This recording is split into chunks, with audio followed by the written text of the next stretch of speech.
Good afternoon. Thanks for braving the deluge and being with us. My name is Kelsey, and along with Ian Miller, my colleague in the History Department, I want to welcome you to the Environment Forum at the Mahindra Humanities Center. The center director, Homi Bhabha, without whom Ian and I would be holding these events in the sub-basement of Widener, could not be here this afternoon, but he sends his encouragement and benevolence. His support for our venture is essential, but that said, without the Mahindra Humanities Center's Steve Beal and Sarah Razor, Homi, Ian and I would be hosting these events in the sub-basement of Widener. So to them go our heartfelt thanks for all that they do.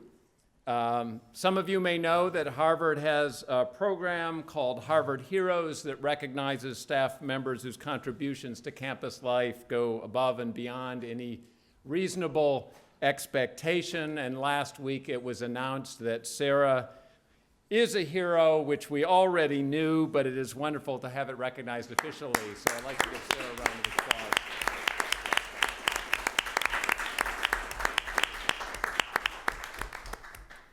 The Environment Forum has a particular purpose. When Ian and I approached Professor Bhabha with the idea for the forum, we were not content with the notion of sprinkling some humanist ideas into conversations around the environment. We wanted to bring the environment to the center of conversations about what the humanities might be. The aim was not to include the environment in the humanities as one more topic or theme, but rather to ask what happens to the humanities when one takes the immensely challenging environmental conditions under which we live as a pressing and critical fact of human life. I've been speaking of the environment, but of course there are many overlapping environments that touch human lives differently depending on social relations and material circumstances. Wealth and privilege offer buffers from the consequences of environmental disruption, which is incurred largely in the production of that wealth and privilege, while poverty, discrimination, and abjection bring many forms of exposure and vulnerability. In launching the Environment Forum, questions of environmental justice, as well as questions about where theory hits lived experience, were very much on our minds. From the start, Ian and I have wanted this to be an inclusive venture built on an ever-widening circle of students and faculty interested in the intersection between humanistic questions broadly defined and environmental issues. One colleague with whom we knew we wanted to collaborate was Ajanta Subramanian, professor of anthropology and South Asian studies. And this gathering, this event on scales of environmental justice, building a transformative politics, is in every profound way her event, and we are so grateful for the vision and energy that she has brought to putting it together. With that, I will turn over the task of further introductions to her, so please join me in welcoming Ajanta to the podium.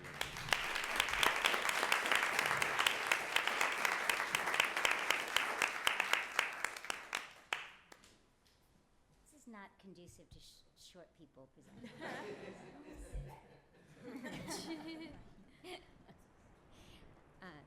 Thank you, Robin, for that.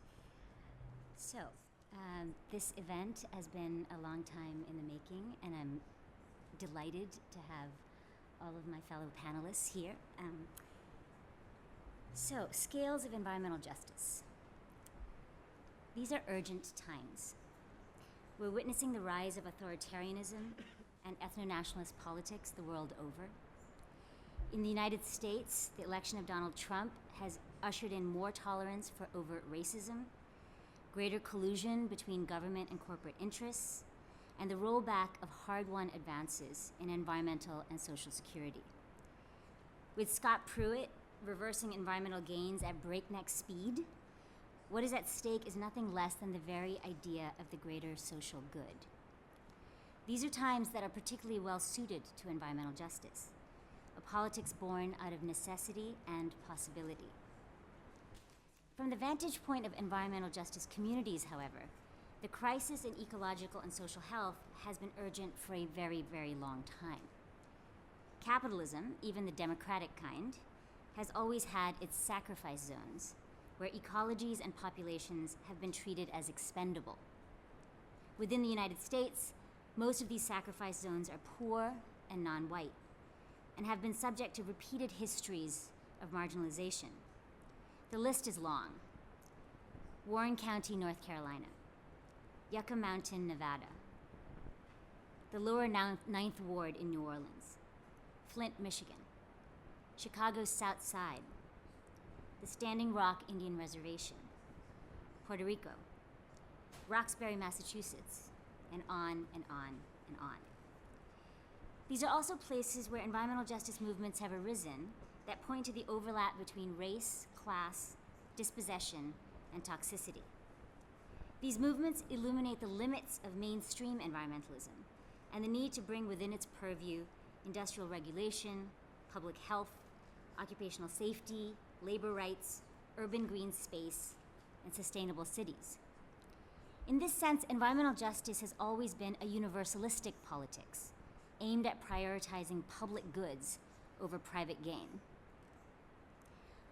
Although environmental justice was a powerful challenge to mainstream environmentalism, environmental justice activists typically refer to themselves not as the new environmentalists, but as the new civil rights activists.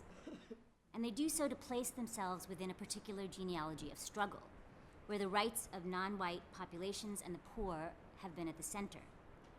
Language, or more specifically storytelling, has been an important tool within environmental justice activism for naming and illuminating injustices that have been invisible to a wider public. Take the term environmental racism, coined by North Carolina pastor and community leader Benjamin Chavis in 1982, to describe the siting of a toxic waste dump in predominantly black Warren County, North Carolina.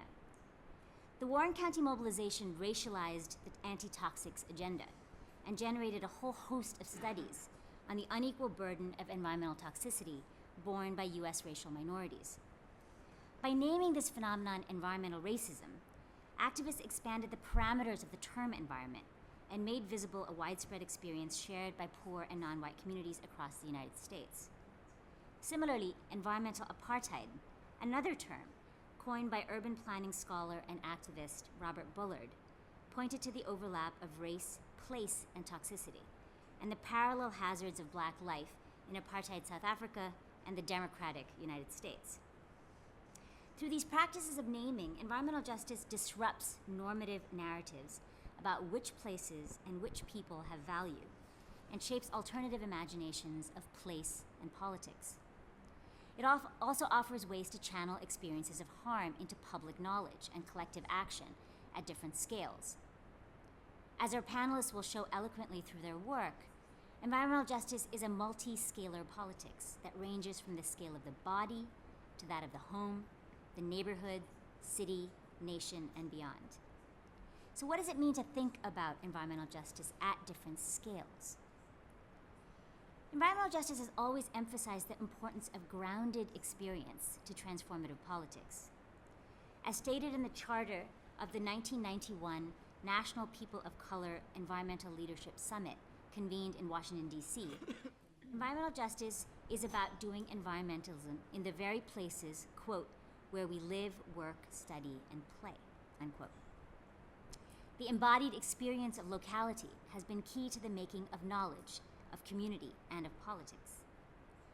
The emphasis on the local scale has been a way to foreground the meanings through which people who are typically written out of or simply subsumed within larger narratives make sense of their own lives.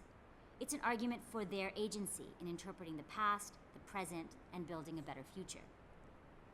But environmental justice has never been just about the local scale. It's also been about the broader contextualization of local experiences to make clear shared predicaments and enable coalition building. The need to think and act both within and across scales has only grown, with the expansion of the movement over time from its beginnings in the citing of dirty industries and toxic waste to now taking on issues as diverse as transportation justice, urban green space, housing quality, the beauty industry, militarism, and climate change. Each of these issues has required new strategies and alliances which foreground both the promises and tensions of working in coalitions across scales. We have very powerful examples of such solidarity. Some have involved collaboration between activists and scientists. Public health scientists and women activists have together shown that non-white women's heightened exposure to toxic chemicals in beauty products is an instance of a global health disparity. In doing so, they've linked the toxins in hair straighteners, skin lighteners, and non-white women's bodies to structural racism. While toxins are one diagnostic of broader structural conditions, water is another. Water has been at the heart of an environmental justice politics that is both local and translocal. In Gaza, Flint, Durban, Cochabamba, Bhopal, and Standing Rock, residents have demanded the right to water as a safe, evenly distributed public resource. The claim to water as life is a far-reaching critique of commodification, privatization, and settler colonialism that has brought residents into alliance with lawyers, litigating on their behalf against both states and corporate polluters. One sees similar efforts to illuminate commonalities through shared struggles around the right to housing, to transportation equity, and to green space. So these are examples of how environmental justice scales up from the most intimate and everyday forms of bodily harm and need to wider systems of oppression. By contrast, the climate justice movement works in the other direction. By reframing global warming as an environmental injustice, the movement scales down to highlight the localized differential impact of climate change. As a result, we now recognize enduring differences within a shared crisis that most immediately affects frontline communities, such as the victims of Hurricane Katrina and the Inuit of the Arctic. These and other solidarity movements have connected the dots between an individual health problem or a localized struggle for resources and wider processes of redlining, gentrification, state violence, and corporate power. They've shown how links between scales both perpetuate injustice but can also become key to battling it.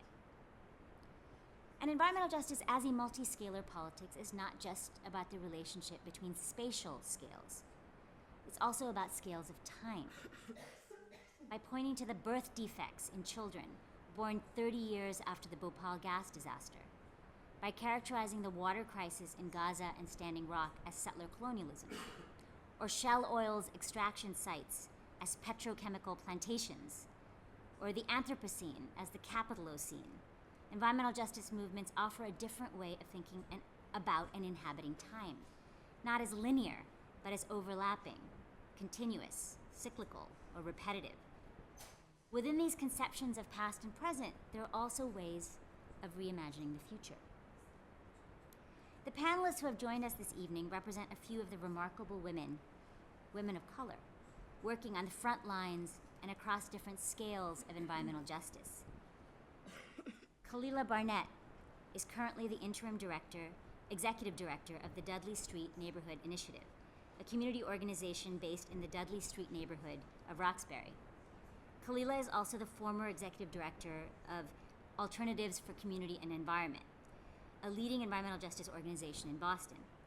Khalila has over a decade of experience in community organizing around affordable housing, land development, and environmental justice. She serves on the board of Mass Budget and Policy Center, the Center for Environmental Health, and the Center for Economic Democracy. Khalila graduated from Bates College with a degree in American Studies and Spanish and is a Roxbury native and lifelong resident of Boston. Trina Jackson is the practice leader for community engagement at MissionWorks, where she manages the Inclusion Initiative, a grant program which funds cross-sector collaborative work for economic justice in communities of color. Her background includes facilitating community dialogues and consulting on issues of anti-oppression, civic engagement, economic justice, racial justice, leadership development, collaboration, and community building. Trina is also a gardener and is originally from Louisville, Kentucky. Indira Garmendia Alfaro is a native of Nicaragua and resident of Chelsea, who's worked as a community organizer in Nicaragua and Central America, where she used popular education strategies to engage and empower local communities. Here, Indira has worked to create women-led cooperatives in East Boston and to envision a community land trust for Chelsea. Indira is committed and passionate about creating systemic change to bring about racial justice and immigrants' rights. Tenbit Matiku is a member of Alternatives for Community and Environment, where she has served as a volunteer, development intern, and now community development and communications assistant. Born and raised in Addis Ababa, Ethiopia, her background includes community-oriented education that focused on empowering low-income women to participate in the labor force. She's also been involved in several projects that address issues of homelessness in the greater Boston area. Tenbit earned a sociology degree from Simmons College and is currently studying global studies and international relations at Northeastern University. Her interests are in economic development, environmental research, and global health equity. And last but not least, Ami Zota received her master's and doctorate in environmental health at the Harvard School of Public Health and is now an assistant professor in the Department of Environmental and Occupational Health at George Washington University's Milken School of Public Health. Ami's work seeks to secure environmental justice and improve health equity through advancements in science, policy, and clinical practice. Her research identifies novel pathways linking social disparities, environmental exposures, and reproductive and children's health.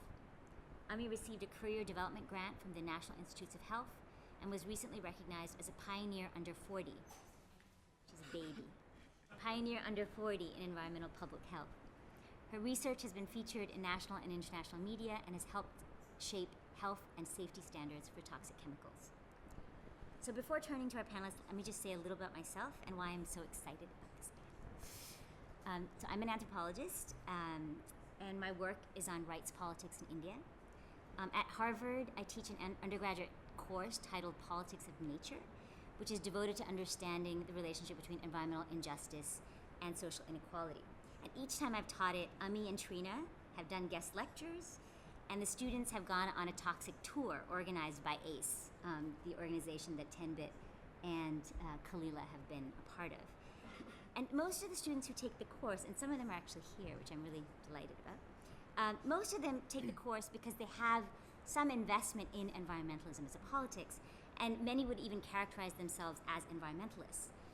But a lot of them typically don't think about environmentalism as a social justice politics. And that's what the course really pushes them to do. And this is why I think this panel is so important as an addition to the Mahindra Environment Forum. And my hope is that this conversation about environmental justice and local activism will have a lasting impact on how we think about the environmental humanities at Harvard. Okay, so let's turn now to our panelists. I've asked each of them to speak for about 10 minutes, after which we'll open up the floor to Q&A. So we're going to start with Kalila.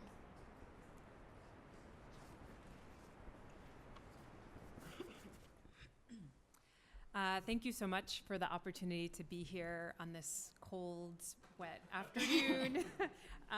Especially, I'm happy to be here amongst this wonderful group of panelists and women who, some of whom I've worked with, some of whom I've just met today. It's a real honor for me.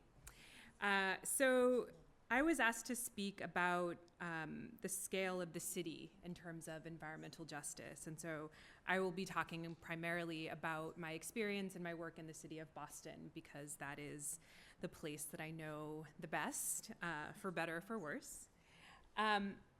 And I wanted to start by talking about this event that's coming up that I hope all of you will participate in, that's very inspiring to me. So May 1st is World Asthma Day, and it is also International Workers' Day. One of the organizations that I am very closely connected to because of my work at ACE and my activism work is Community Labor United. And that organization has formed a coalition called the Green Justice Coalition. And it's a group of organizations across the state of Massachusetts, community organizations, environmental organizations, and labor unions who are organizing around the intersection of environment and economics. And the event that we're putting together that day is called #LetUsBreathe. And the way that we envision this event is just by this brief statement. Around the world, there are people struggling to breathe. For some, it is the effect of pollution. For others, crippling heat intensified by climate change. And then there are folks like Eric Gardner, whose airways were restricted by a combination of asthma and brutal force. And for me, this is a real summation of where the environmental justice movement is at this moment. So in many ways, the shape of the environmental justice movement, the kind of battles that we're facing in 2018 are different than they were when I started at ACE and when many of the organizations, the large environmental justice organizations across the country were formed in the 90s. The sort of structures that we're fighting against are still remaining, but the battles look a little bit different. And the struggle really at this moment, I think, is trying to figure out how do we build the kind of power that we need to achieve the kind of change that we want to see. And for us, that's really about the power and control to make decisions about our lives and the ways in which we want to transform our community. And in Boston in particular, I think there's kind of three ways that the landscape of how we're working has really had to change and to adapt. I think one of the biggest drivers is the cost of land and the cost of housing. So I grew up in Roxbury, and during my middle school period, I was bused to a school in the suburbs. I was a part of the METCO program. And so at that time period, when I would go to Wayland, where I went to school, and tell people that I lived in Roxbury, it was like, whoa, what, it's so dangerous there. I can't believe you've even made it out here. Somehow I survived, all of those years and was able to be a part of a thriving and beautiful community. But that was the image. But now, many of those people who are contemporaries of my younger siblings are moving towards the city, are buying condos, are starting businesses, and there's a lot of speculation that's going on around the vacant properties around where I grew up. Members of our organization of ACE, other organizations that we're closely connected to are facing rent increases and are having to move further and further outside of the city of Boston, outside of their community, sometimes even to southeastern parts of the state, so outside of even the greater Boston region. And that's pretty different from the conditions that we were facing in the early 90s. So if you think about organizations coming together during that time, particularly in major cities across the country, dealing with the impacts of, or sort of the consequences of redlining, of disinvestment. The organization that I'm connected to right now, the Dudley Street Neighborhood Initiative, was when residents came together to get eminent domain powers to take back control of the land. The other thing that has also very much changed, I would say, is the wealth gap that we're facing. So there's always been a huge disparity, always been troubles and challenges with that. But a recent study that was done in 2016 called The Color of Wealth mentions that white households in the Boston area have a median net worth of $250,000, while black households have a net worth of $8. So not only, are residents facing pressures from a speculative land and housing market, they're not able to find the wealth, they're not able to find the income to bring themselves into place. And then the third piece I think is really important is the actual infrastructure of grassroots community organizing entities across our region. So, while I was at ACE, my job was fundraising, asking for resources to help us build out the organizing work that we needed to do to build leadership within our communities. And even during the course of my 8 years there, we saw a number of national foundations who moved away from funding grassroots organizing. A lot of money shifted towards a national climate bill, a lot of money given to large environmental organizations and not given to us. And so the infrastructure upon which we really need to build our movements has gotten more fragile, I would say, over time. And that's really something important to consider and to talk about. But I want to end on a more sort of positive note and to offer a couple of thoughts about, even given those conditions, how do we build the kind of movement that we need? How do we build more events, more collaborations like #LetUsBreathe? So one thing I think is we need to have a bold and audacious vision that goes across a bunch of different boundaries. We need to not be afraid to ask for and to demand the kind of resources that our communities really need, rather than just what we think is politically feasible. One of the ways in which we're beginning to do that is by building what we're calling a 10-year agenda. So it is an opportunity for organizations across different sectors to come together and to say, what do we want the state of Massachusetts to look like over the course of the next 10 years? And we're thinking not just about, what does it look like in education? What does it look like in housing? But what does it actually look like when we think about those things in an intersectional way and really do them together? I think we're also talking about this idea of a just transition. So we know, because the climate is changing, that things are going to keep moving. The change is inevitable, but justice is not inevitable unless we speak out, unless we make a difference. And so using this idea of just transition, we're fueling experiments and projects that would actually have community members make decisions and govern and lead. One of them is a microgrid project that folks in Kelsey are working on, and also Chinatown within the city of Boston, where there's a microgrid that's owned by the community, right? So if there's ever a major weather event, we know what the impacts can be when people don't have access to the resources they need, electricity, water, et cetera. So how do we prepare ourselves for those things that we know that are coming, but do so in a way that shifts the ownership, shifts who gets to make decisions about those resources, and really begin to make those decisions together. I think in closing, the other things that kind of give me hope and signal to the kind of movement that we need to be building is the rise of the climate justice movement. And so we know that that has roots internationally, but also here within the US, organizations like the Climate Justice Alliance, Grassroots Global Justice, are bringing folks together at multiple scales, and city scales, local scales, regional scales, to talk about what does it take to really build a just transition? How do we actually have a hard line against the fossil fuel economy? How do we not allow ourselves to, that's my timer. How do we not allow ourselves to just rest in what is politically feasible, but offer solutions and visions that are bold and what really needs to happen?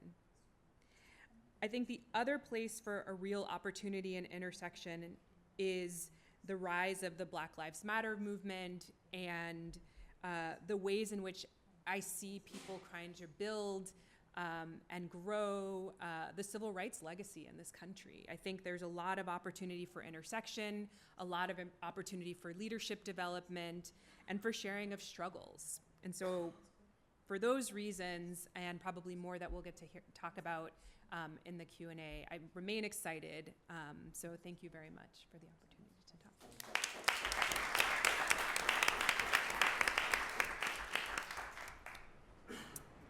How's the Jennifer? Oh, I forgot to introduce Jennifer. I'm so sorry. We're having simultaneous translation from English to Spanish, thanks to Jennifer. So thank you. How is the speed? Should we speak more slowly? Maybe just a tad. Just a tad? Okay. Okay. All right. Yeah. Trina? I'm gonna get up and go to the podium. And I'm gonna trust that this is all set up for me. Beautiful. Okay. Good evening, everyone. My name is Trina, and as Ajanta said, I've had just the honor and the joy of being with her and her students.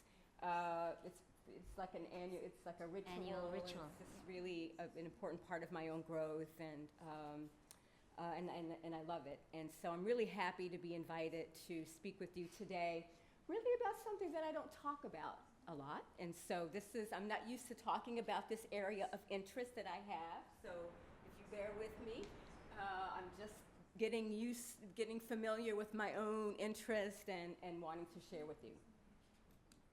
So as Ajanta said, I love to garden. I'm not a very good gardener. I've grown up in a family of Black women who garden. And so what I wanted to do was to learn more about African American women's gardening practices, and in particular how African American women have not only contributed to environmental justice movement through our gardening practices, but also to U.S. environmental history. And so part of this project came as part of my undergraduate degree work, which I only completed recently, like within the last 2 years. I went to Goddard College in Vermont, which has a very different kind of program, one that really suited me, and I wanted to go back and finish my college education. And so I had this interest in African American women and our gardening practices, and I thought for a long time, well, what language am I going to give this interest? What is it that the story that I'm really trying to tell? And so I came up with this grown by herself. Let me say a little bit about what that means to me. The first thing is that gardens are stories, and they are a way that we author and we tell our stories. And so I thought, well, how can I make that connection? And so, grown by herself. So in the tradition of the slave narratives, and that they were titled, written by him or herself. These were stories that formerly enslaved people would tell others about what it was like to be enslaved, because we know a lot of enslaved people did not learn to read and write because that was forbidden. So in order to capture those stories, they would tell their stories to other writers and other historians about that. So I took the term, thinking that gardens are a way of authoring our stories. Grown by herself is very much in that same tradition, that Black women have authored an account of their lives through gardening. And that's what the term grown by herself means. It also means about Black women have ushered and fostered an environmental movement. So the environmental movement, environmental justice, has been grown by African American women's gardening practices. I'm just going to grab my water. Thanks. So grown by herself, as I say here, is about the role of community gardens in the lives of African American women and their environmental activism. And African American women have been at the forefront of the leadership for environmental justice in the U.S.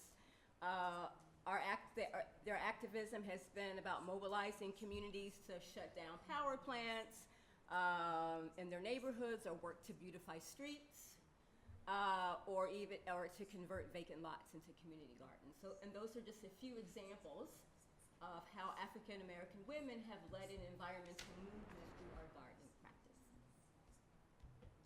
So let me say a little bit about, now how do I advance? Oh, here we go. So part of my research for Grown by Herself was thinking about the roots of African American women's gardens and what we grow in our gardens and how we developed our gardening practices over time.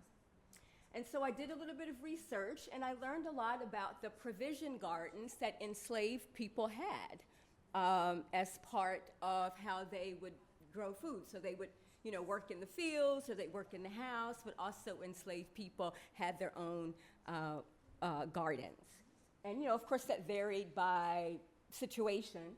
But in this illustration here that was part of my research, you see what that, you know, what that sort of looked like and what the structure of that is. So you see the dwelling, you see the small plots of gardens, and then you see the women there tending their gardens. And usually, you know, it was the women who were doing a lot of the tending of the gardens and so forth and so on. And so there was a lot of like community connection. Often different families would come and they would plant together, they'd grow together. And so there was a lot of like relationship building and connection between enslaved families. So that's just kind of an illustration that I found as part of my research.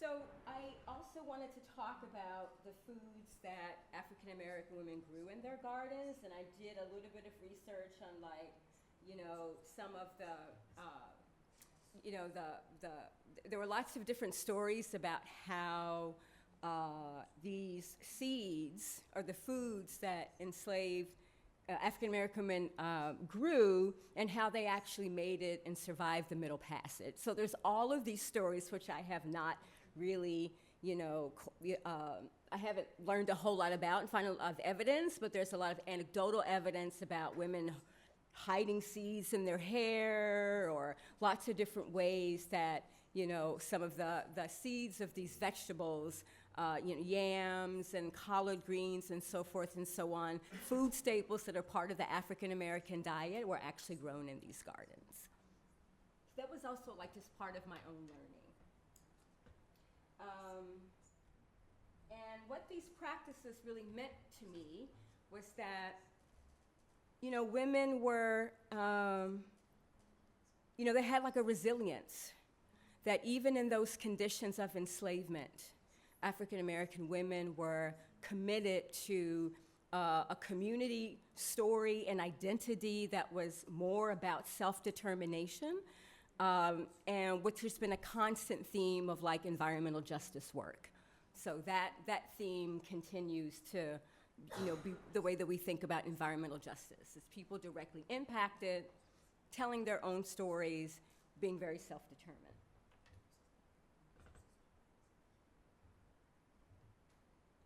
So I was also interested in, like, after, you know, at the end of slavery, how did African American women continue the gardening practices, especially for people that stayed in the South? And so this picture here is just sort of a reflection of how a lot of the foods that people grew, they continued to grow if they were able to hold on to land in the South. And this is just sort of a reflection of even the way that people grow food in rows and so forth and so on, and how it just sort of continued to be a way that, you know, African American women, you know, continue to like take leadership just around connection to land, family connection to land, family connection to tradition.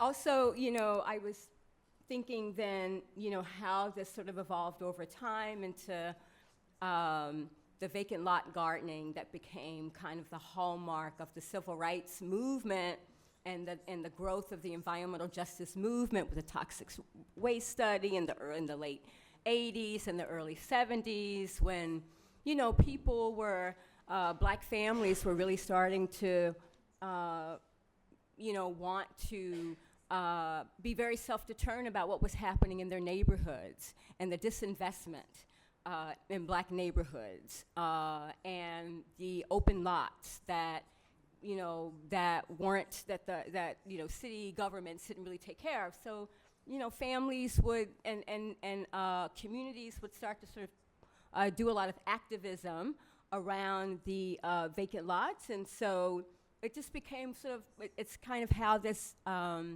this form of activism evolved, and African American women were at the forefront of that.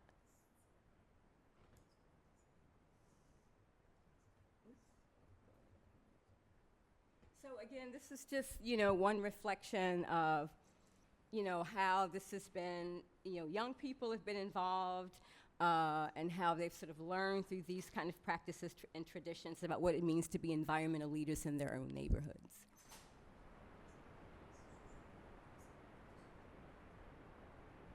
So this last slide here, again, represents how Black women have continued to, you see this woman here, she's holding up a kale, as she's marching through the streets.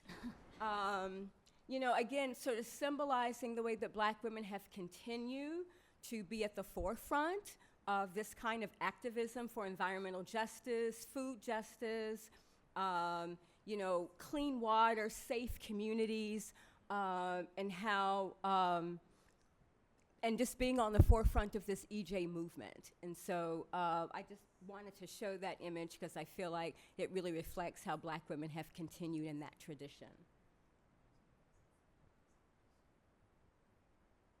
I think that's it. So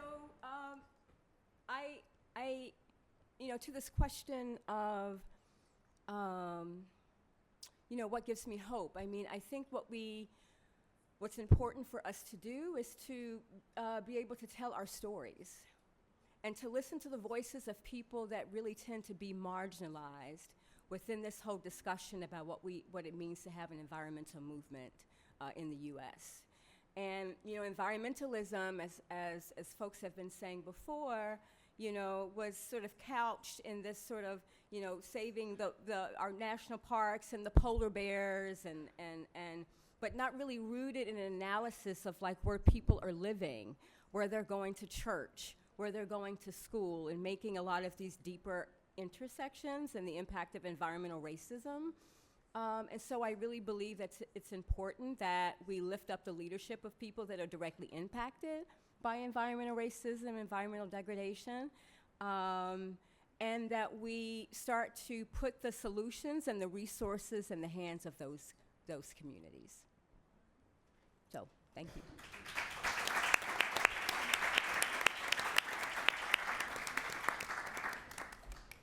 Yeah.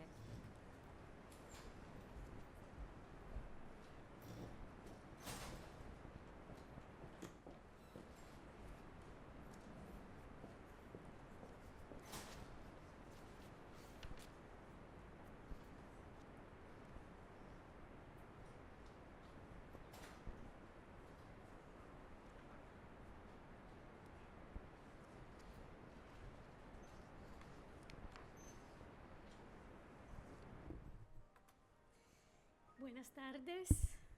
Buenas tardes. Soy Indira Garmendia, soy nicaragüense, migrante. Vivo en Chelsea y trabajo en Chelsea. My name is Indira Garmendiz. I'm from Nicaragua and I live in Chelsea. Estoy muy contenta de estar aquí. Estoy muy contenta de elevar mi voz en este espacio. I'm very happy to be here, and I'm very happy to be able to have a voice in this type of space. Yo voy a hablar hoy sobre el trabajo que estamos haciendo en Chelsea desde Greenroot sobre el tema de la justicia ambiental.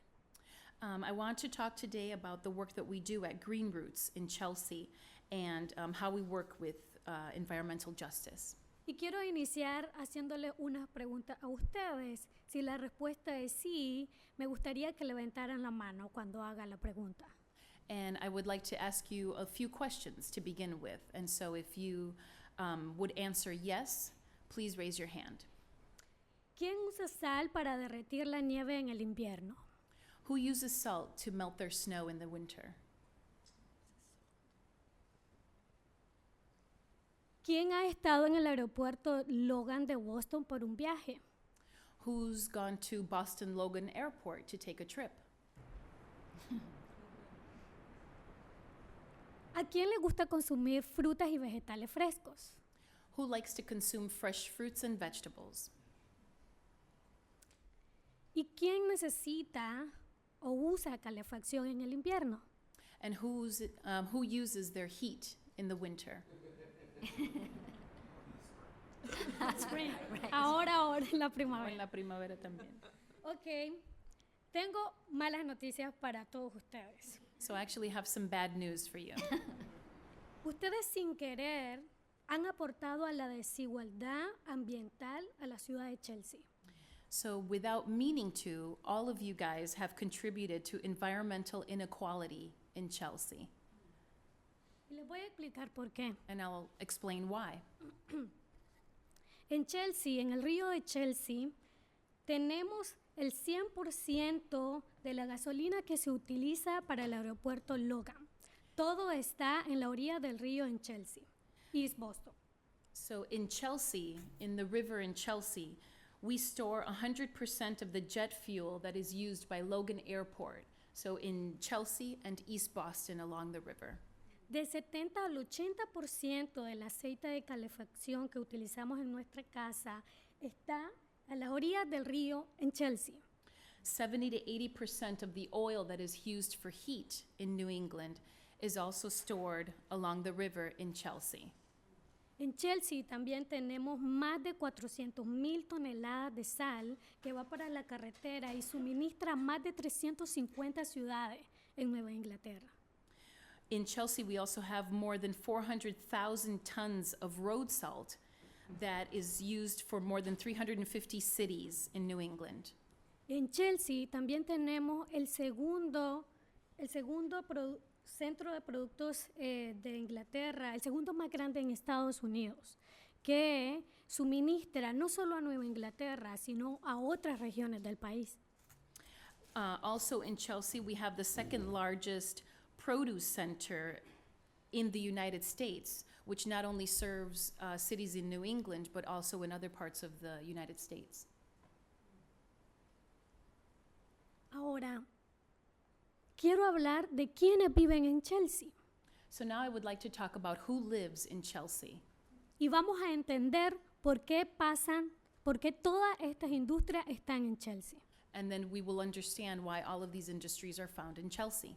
Entonces, quienes viven en Chelsea son el 73% son minoría, que reconocidas también como personas de color. Out of all of the people that live in Chelsea, 73% are ethnic minorities, people that we consider people of color. El 24% vive bajo la línea de pobreza. 24% live below the poverty line. De ese 73% de personas de color, el 65% son personas inmigrantes, latinas. Out of those 73% of people of color, 65% of those are immigrants, are Latinos. En Chelsea somos la ciudad con más altas tasas de hospitalización por asma. In Chelsea, we have the highest rates of hospitalization because of asthma. También hacemos un trabajo en East Boston. We also work in East Boston. East Boston, la gente vive en 2 millas cuadradas, porque les voy a decir algo, realmente East Boston mide 5 millas cuadradas, pero el 3 millas se lo toma el aeropuerto.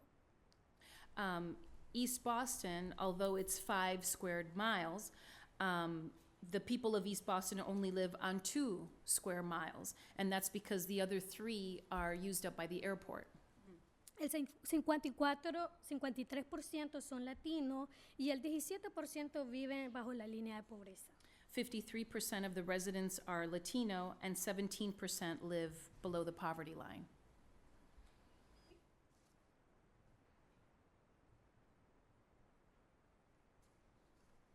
Ahora, como ven, tenemos mucho trabajo que hacer en Chelsea y en East Boston. So as you can see, we have a lot of work to do in Chelsea and East Boston. El trabajo que hacemos desde Green Roots es, trabajamos para lograr la justicia ambiental. Tenemos mucho trabajo que hacer, tenemos muchas enfermedades, tenemos mucha carga ambiental que recae en nuestras ciudades, en nuestros cuerpos. In Green Roots, we work a lot for environmental justice, And we have a lot of work to do, a lot of illnesses to confront, and things that we have to solve because they're impacting our bodies. Estamos trabajando para lograr y mejorar una calidad de vida a través de la acción colectiva, a través de la unidad, a través de la educación y a través del liderazgo joven en nuestros barrios y comunidades. So we're trying to achieve this environmental justice and improve the quality of life through collective action, unity, education, and youth leadership in our neighborhoods and communities. Estos son algunos temas que trabajamos. Trabajamos la justicia alimentaria, de tierra, el poder joven, aire y salud pública, justicia climática. These are some of the topics that we deal with. As you can see, land and food justice, youth power, waterfront access, energy democracy, transit justice, clean air and public health, and climate justice. Y para nosotros está claro que no podemos trabajar para la comunidad sin la comunidad. Por eso hablamos de trabajar con la gente, de organización comunitaria, de empoderamiento y de implementación. And for us, it's not that we're trying to work for the community, but rather with the community, because we cannot achieve anything that we want to achieve without working with the community. And that's why we talk about implementing, empowering, and engaging the community.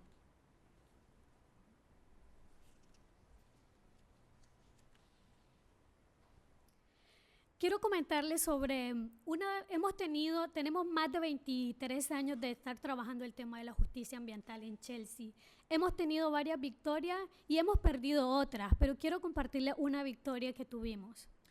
We have been working in Chelsea for 23 years, and we have had lots of victories, and we've also had lots of losses, but I would like to talk to you about one victory in particular. ¿Quién de ustedes han escuchado hablar sobre la compañía de energía Cape Wind? How many of you have heard of the power company Cape Wind? ¿Sí? Esa compañía estaba a la misma vez que estaba proponiendo en Cape Cod utilizar energía eólica. Esta misma compañía llegó a Chelsea en el 2006 con una propuesta de ubicar una planta eléctrica enfrente de la única escuela en Chelsea, una planta eléctrica. This power company, Cape Wind, in 2006, at the same time that it was proposing a wind power plant in Cape Cod, it was also proposing an electrical plant to be situated right across the street from the only elementary school in Chelsea. ¿Por qué? ¿Cuál es la diferencia? So why? What was the difference? Recuerde, ¿quiénes viven en Chelsea? So just remember who lives in Chelsea ¿Quiénes viven en Cape Cod? and who live in Cape Cod. Entonces, esa fue una de nuestras victorias. Logramos parar esa planta eléctrica. Este es un montaje. Así se vería si esa planta eléctrica hubiera sido construida justo enfrente de la escuela. And in 2006, we were able to beat the company. We were able to beat this proposal so that it wasn't built right across the street. This is just an idea of what the electrical plant would have looked like if it had been constructed right across the street from the elementary school. Logramos detener ese proyecto a través de acciones públicas, testimonios orales y escritos, firmas de residentes, abogacía legal, y la pelea duró 1 año y medio, pero ganamos. We were able to stop this project with public action, oral and written testimonies, collecting signatures from the residents of the city, and legal advocacy. And we were fighting for 1.5 years, but we were finally able to win.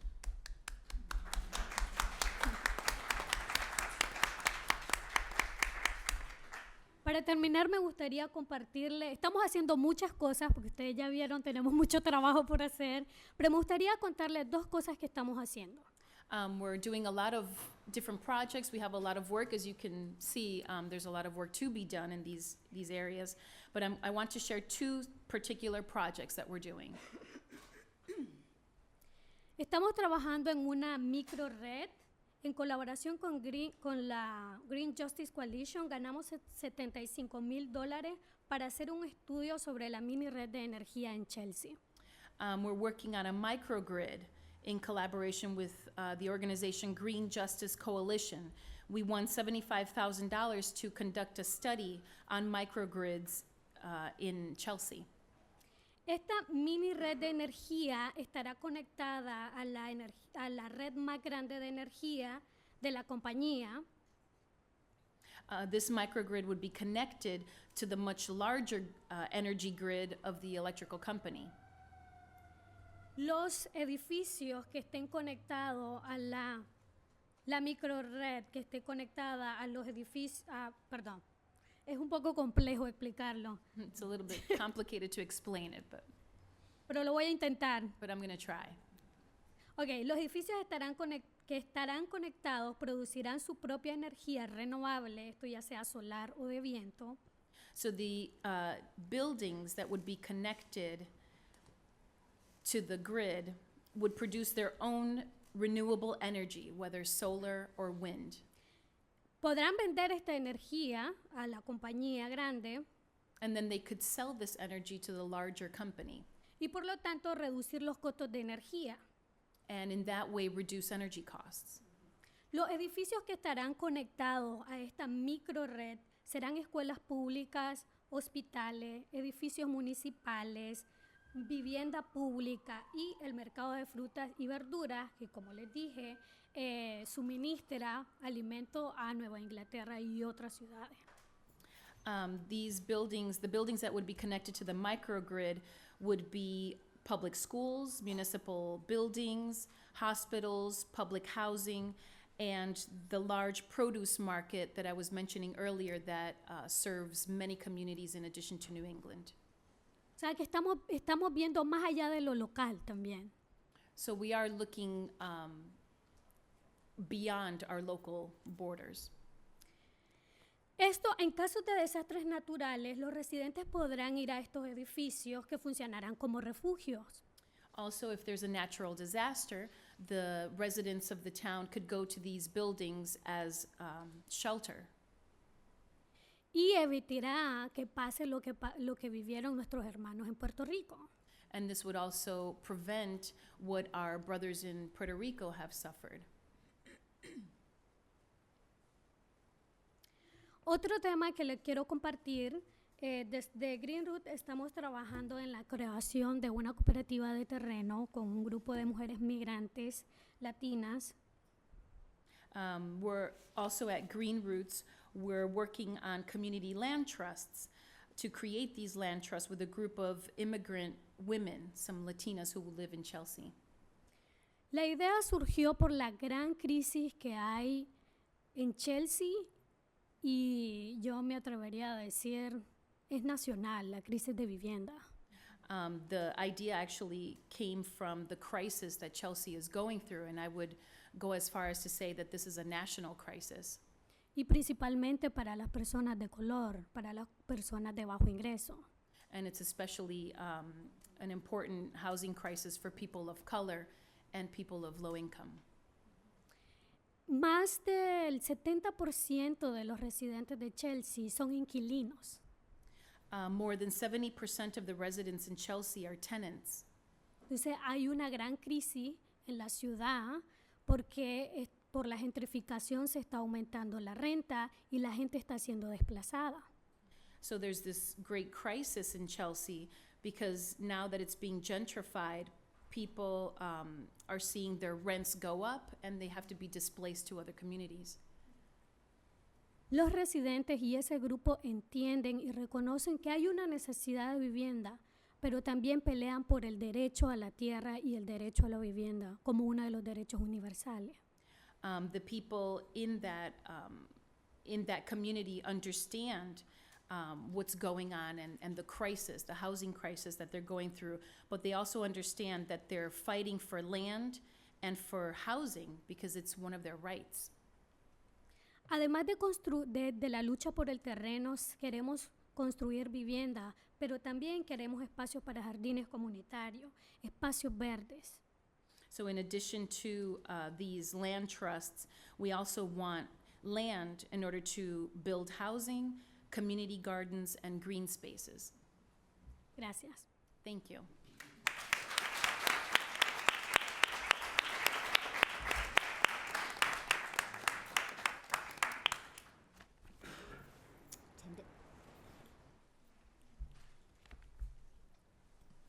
So I am from an environmental justice organization that many of my sisters mentioned, Alternatives for Community and Environment, ACE, located in the Roxbury neighborhood. For 25 years, ACE has brought together families and communities to build their power to eradicate environmental racism, classism, and create healthy, sustainable communities and achieve environmental justice. This mission is implemented through a community organizing membership model that engages and empowers people of color and low-income communities to identify solutions to their shared problems and to run successful campaigns in implementing these solutions. That process is facilitated through our programs, the Roxbury Environmental Empowerment Project, REAP, the Tea Riders Union, TRUE, the Roxbury Campaign Committee, our membership program, Environmental Justice Legal Services, and our leadership in coalitions advancing environmental justice in Boston and in our state. Our Green Roots leadership development is grounded in a strongly held belief that those most impacted by injustice must lead us in resisting it and in creating solutions. To ensure we live this belief and are led by members, ACE provides formal and informal pathways for skills building, learning, and practice within all our organizing and programs. I would also like to mention that women in our organization are at the core of the environmental justice work. It is an anchor for the movement to generate smart ideas in this struggle. Women of color at ACE involved in many aspects of the administration, fundraising, and organizing projects. I think there's also a sense of acknowledgement in the Roxbury neighborhood that women are at the center of leading the youth development that also encourages the community to participate in urban gardening, transportation, and health equity. We also believe in advancing ourselves with education so that we have all the necessary tools to plan the next steps in our sustainable work for better, transparent policies. Our Tea Riders Union program organizes transit riders from low-income communities and communities of color to advocate for better service from the MBTA. In our public transit justice work, we also continue to collaborate with Green Roots Kelsey, with whom we partnered to gain former Governor Patrick's support for Executive Order 552 and the MBTA's adoption of the Youth Pass program.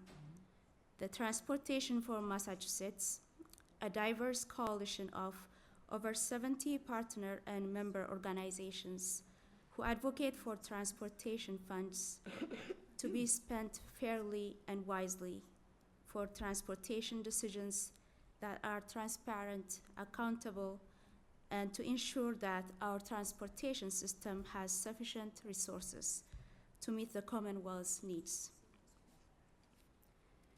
Roxbury Environmental Empowerment Project, REAP, works with youth of color on a variety of environmental justice issues identified by youth as relevant to their lives.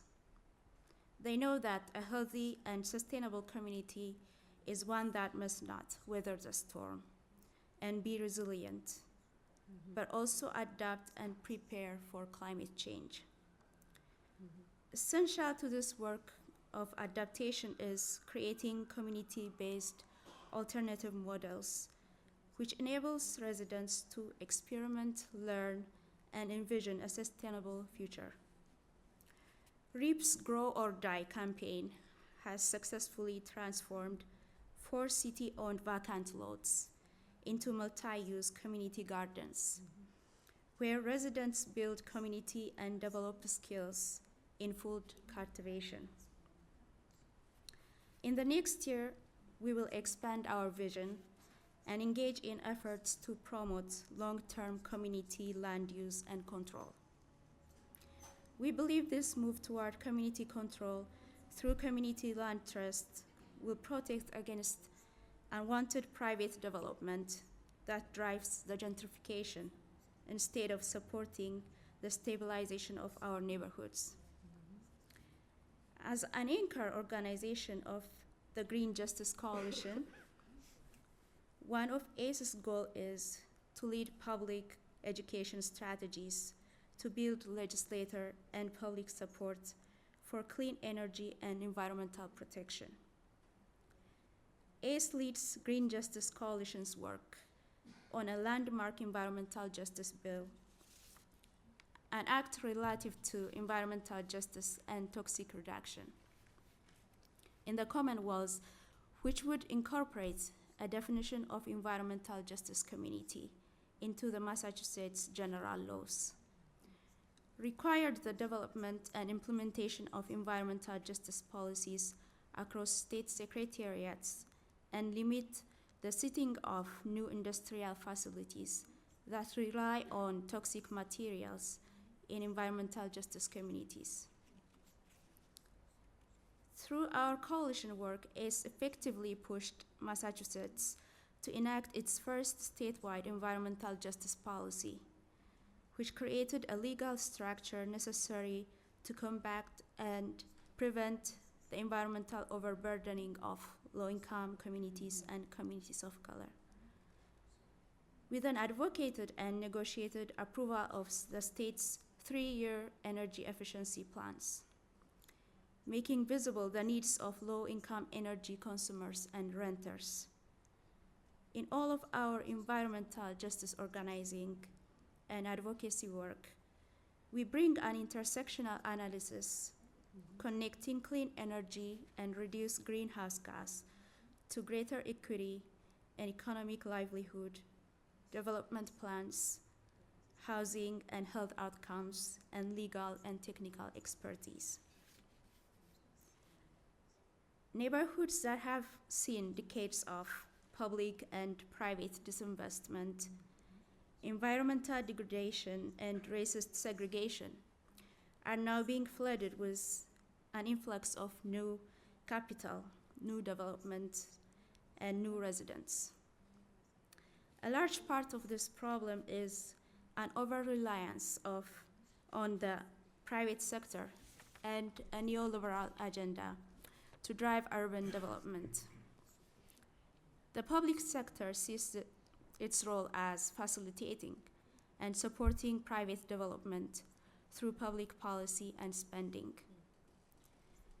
There is currently no greater threat to Roxbury's cultural and economic health than gentrification and the risk of further displacement. The Roxbury Campaign Committee is educating and organizing Roxbury residents around the Boston Planning and Development Agency, the planning process and development plans to ensure sustainable and equitable community development in our neighborhoods. And our membership program provides a space for our constituents to identify problems and implement solutions. Our movement affirms the rights of all people to public policy that is free from any form of discrimination, to participate as equal partners at every level of decision-making, and for communities to not be subject to environmental extraction. This movement more broadly affirms the rights of communities not to be subject to extraction that also includes culture and the local economy. In transitioning from an extractive to a just economy, municipalities, developers, and communities must work to preserve and enhance local cultural and economic assets. Thank you.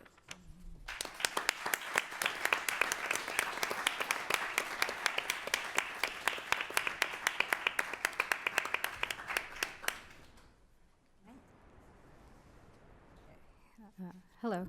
Okay, so we're going to shift gears a little bit. I am an environmental health, public health scientist. And so if we view many of the environmental and social justice problems that my colleagues have talked about today as nails, one of my main hammers is the scientific method. And I'm probably more comfortable talking in the language of data and statistical models than I am storytelling. So I'm actively resisting the urge of showing you lots of graphs and data, which is a big thing. And rather sharing with you, how I try to implement this dual goal of conducting rigorous, innovative science that actively addresses public health problems and that actively is used to promote health protective policies and support decision making, whether that's on the local or national level. As Ajanta mentioned, I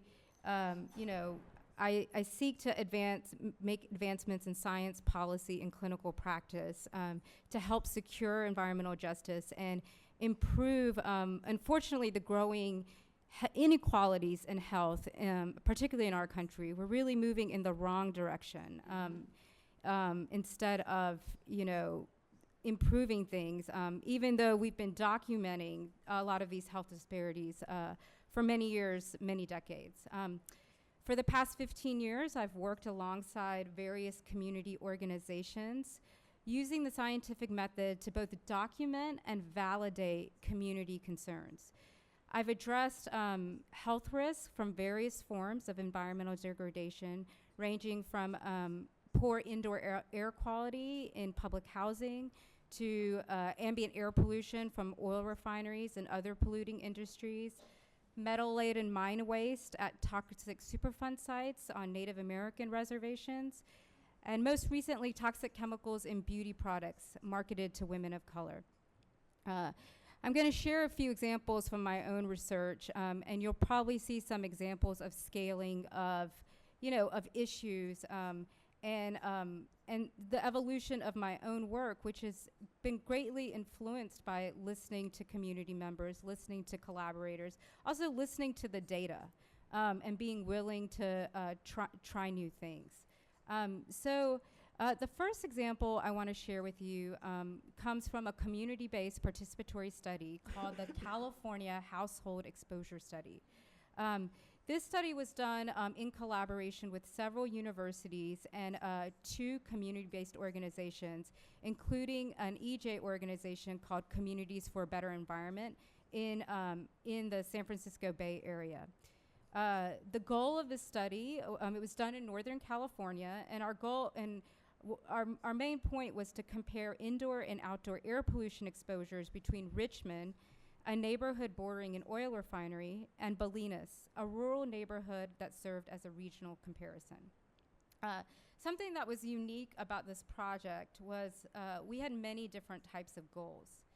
So our scientific goal, and this was a project that was funded by the National Institutes of Health. So our scientific goal was to characterize cumulative impacts of various pollution sources in an environmental justice community, which we defined as an area of low income or ethnic minority residents who are disproportionately affected by pollution. We did this by measuring numerous pollutants and assessing differences with homes in non-EJ communities. In addition to our scientific goals, we also had educational and policy goals. Our educational goals were to inform community members about their air quality and strategies for exposure reduction. and then one of our main policy goals was actually to help our advocacy partners inform local decisions about the oil refinery. So those policy goals were derived in collaboration with our advocacy partners. And so to help facilitate those policy goals, we did a couple of things. One, we actively reported the results back to the community in various different ways. Too often, scientists come into these communities, collect data, and then leave. There's never that return back. We held community events with Spanish language interpreters and childcare, where we gave the results back to the community in ways that were culturally appropriate, at the appropriate educational level, which really also pushed us to find new ways to visualize and communicate our data. We also reported individuals' environmental exposure results back to them if they had requested that information. And at that time, that was also very novel because often people think, well, if there aren't clear health and safety thresholds, perhaps, reporting the data back will only create anxiety, or, perhaps community members won't know how to interpret that information. But we decided we would help them in that interpretation process, and, we would let them make some of those decisions for themselves. So these intentional efforts help to create a dialogue and exchange with the local community. And it also led to a shared ownership of the data. As a result, our community-based organization partner presented the data to the Richmond City Council and Planning Commission and argued in court for a cumulative impacts assessment to be included in the oil refinery permit applications. And that was an approach that was central to our research. This advocacy resulted in a legal victory that actually blocked the expansion of the oil refinery. So we saw that as a big win for public health. Another kind of big, lesson or component of this project was the diversity of our scientific team. I think it also helped to change how the community viewed scientists and science. Many of communities of color carry a distrust of science and medicine, in part because there's been historical exploitations of these communities by the scientific enterprise, but also because science and medicine are still commonly used to discredit community knowledge and experience. I did a lot of the reporting back of the results to the community, and probably for many of them, I was the first woman of color scientist that many of them had ever met. And I think that brings up an important issue for this panel, which was very intentionally created to lift up voices of women of color about why diversity and inclusion are important, because it really does impact what research questions are asked, the methods that are used to answer them, as well as whose perspectives and voices are included. Another side of that another kind of dimension of the work that came out of that same community-based participatory research project involved more work on toxics at the state and federal level. So another one of our policy goals was to impact state and federal policies regarding endocrine disrupting compounds in consumer products. So endocrine disrupting chemicals are substances that are often are man-made industrial chemicals. They can interfere with how hormones behave in our body, even at low levels. Many of these chemicals are widely used in consumer products and consequently are ubiquitous in our everyday environments as well as in our bodies. So in this California household exposure study, we looked at a lot of chemicals that may have come from vehicular exhaust or the oil refinery, but we also measured a wide range of these EDCs. And we found very high levels of PBDE flame retardants in all of the California homes. And this was, they were some of the highest levels in the world. And so this was kind of a surprising finding, but we kind of followed the data. And kind of the backstory on these flame retardants are quite interesting. So beginning in the 1950s and 60s, we started seeing a big uptick in household fires and fire-related injuries and even deaths. And it was largely because smoking rates were going up. Lots of people were smoking indoors, often falling asleep with half-lit cigarettes. At the same time, we were having more consumer products like furniture being made from petrochemical byproducts like polyurethane foam. So there was like this, kind of perfect storm of more smoking and highly flammable products. Well, the tobacco industry was very clever because they kind of very cleverly shifted the focus from the cigarettes, which was really the main problem, to the couches. And they're like, those are the things we have to fix. It was a well-intentioned, intervention, but furniture makers started treating furniture with these chemical flame retardants, which they just mixed into the foam. And they thought they were inert, and they thought they were staying in the products. Well, lo and behold, they weren't inert. They were actually neurotoxicants, and they weren't staying in the furniture. They were actually migrating out of our products into our dust and into our air. So we found, jump forward 30 or 40 years, people had started detecting them in breast milk, in house dust, and we found these very high levels in California homes. And we hypothesized that it was the unintended result of the very unique and stringent fire safety standards that were unique to California. So they said that all furniture must be able to withstand an open flame for 30 seconds.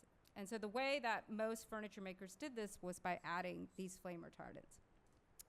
And so we wanted to see, well, would we see the same thing in people's bodies? And so we did several other studies, and we actually found that low-income, racially diverse pregnant women in California had some of the world's highest levels of these PBD flame retardants in their bodies. And remember, these are established neurotoxicants based on studies in cells, in animals, and even humans. So around this time, this research was published, California policymakers started considering a change to the state's fire safety standards. I happened to be doing a postdoc in California at that time. So I testified in front of the California legislator and also started writing commentaries to highlight the disproportionate burden of chemical flame retardants among low-income communities of color.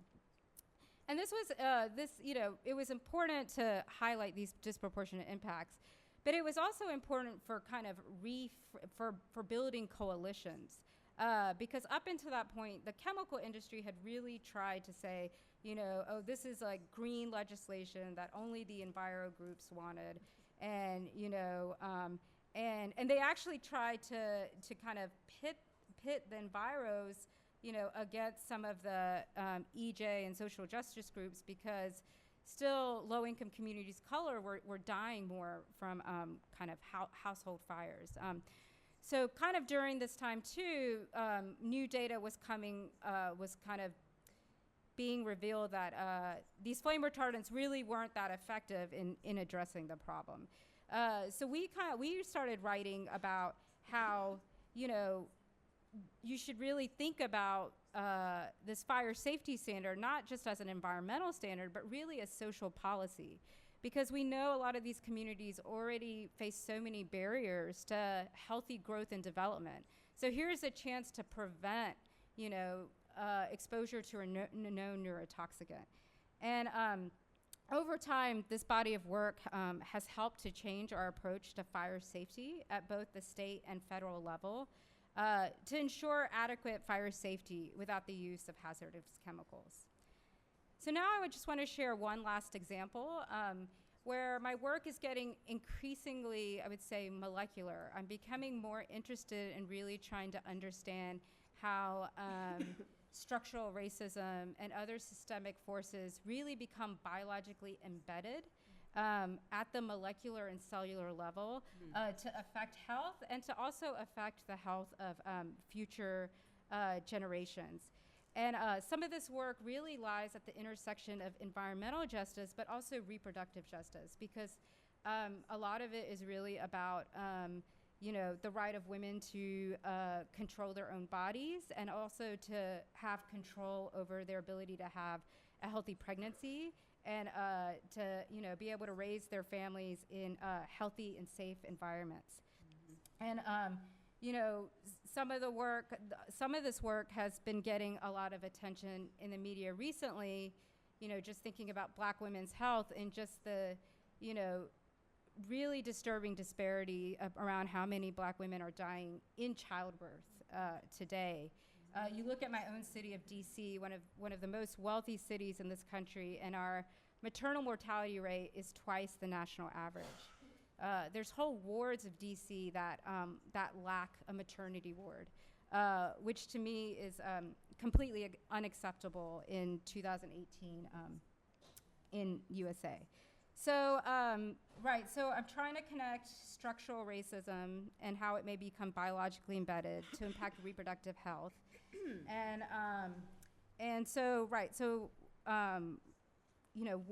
One way we're doing that is we're starting to look at the health repercussions of toxic chemicals in beauty products through an EJ lens, something we refer to as the environmental injustice of beauty. Beauty product use is an understudied source of environmental chemical exposures. Some of these products can include reproductive and developmental toxicants, such as phthalates and heavy metals. However, disclosure requirements are limited and inconsistent. Compared with white women, women of color have higher levels of beauty product-related environmental chemicals in their bodies. And this is independent of socioeconomic status. So it can't be explained by socioeconomic status alone. It's not, so it can't be explained by class. Even small exposures to these toxic chemicals during critical periods of development, such as pregnancy, can trigger adverse health consequences on fertility, on pregnancy, on brain development, and even cancer. Mass distributions of images that idealize whiteness can influence sales of hair straighteners, skin lighteners, and odor masking products.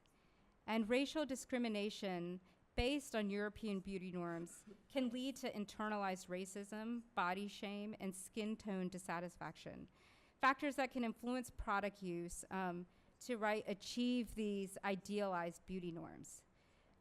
So we are starting to look at beauty product use as one way that structural discrimination may become biologically embedded.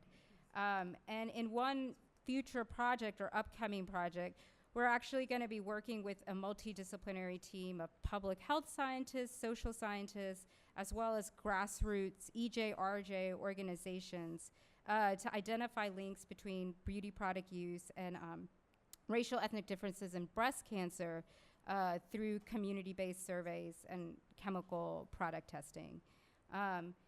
In general, we're trying to use kind of sophisticated, emerging biological and molecular tools with, nuanced social structural frameworks to, move beyond just looking at race as this dichotomous biological construct to one that's really looking at it more as a social construct and really focusing on racism in addition to just race.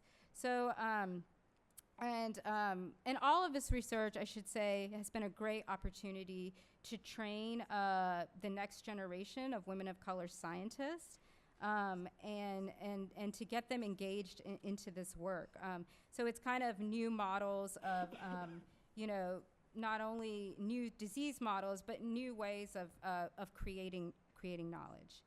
And I just want to end by saying that even though I often speak in the language of data and numbers, good science alone is not enough to create social change. I'm equally committed to translating and disseminating the science for public health policy and practice. So I'll just leave it at that.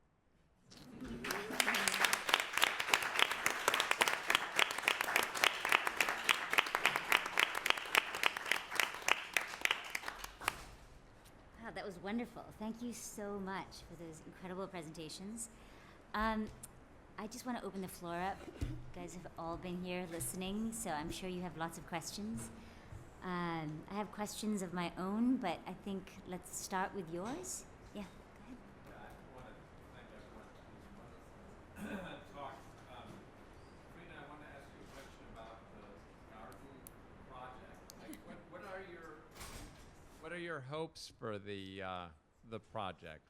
How do you see this evolving?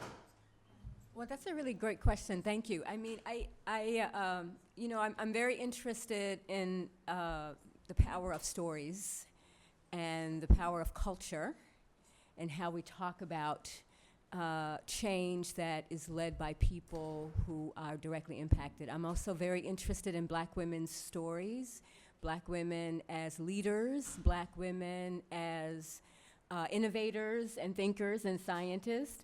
And I just feel like that Black people's relationship to land, because of the legacy of enslavement, that connection is really, and analyzing some of the, why that connection is really important in terms of our environmental activism. So I think, and I love gardening, and I have lots of Black women in my life who garden, and I love them all, and I learn something from all of them. And I think that just gardening are really interesting stories. They're ways of telling stories about who we are and where we come from. And that's powerful to me. So I don't know if that's a direct answer to your question, but I think there's a lot to learn from Black women, environmental leaders that we don't know. And I'm interested in those stories being uplifted.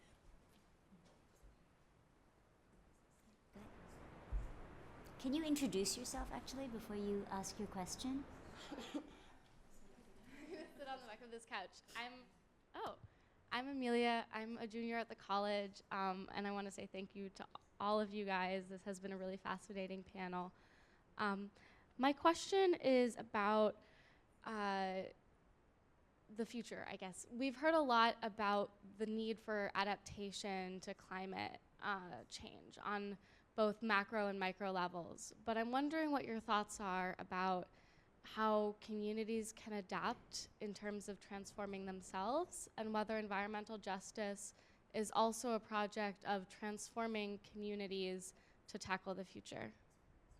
Question mark. I think that's addressed to any of you. Lydia?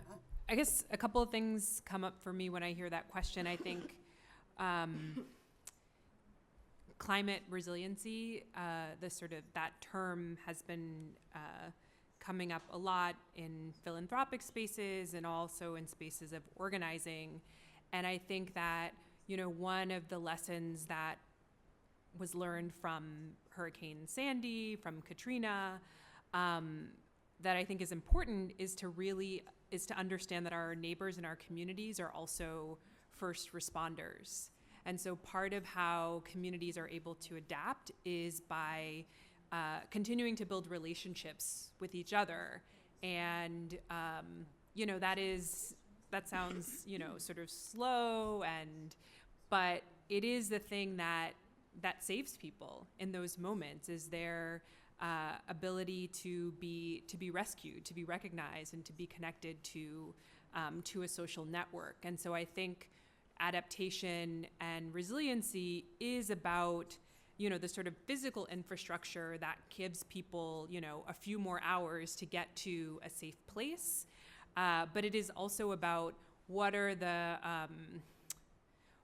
ways in which we need to have policies that support and strengthen communities, which is one of the reasons why gentrification and displacement is such a huge threat to communities that are already going to be less likely to be able to be resilient, because people are moving away from those social networks. I think it's also a reason why jobs and economic policies are really important, because, the ways in which people have to have multiple jobs. So they're not at home, being able to be in those social spaces because they have to work to pay their rent.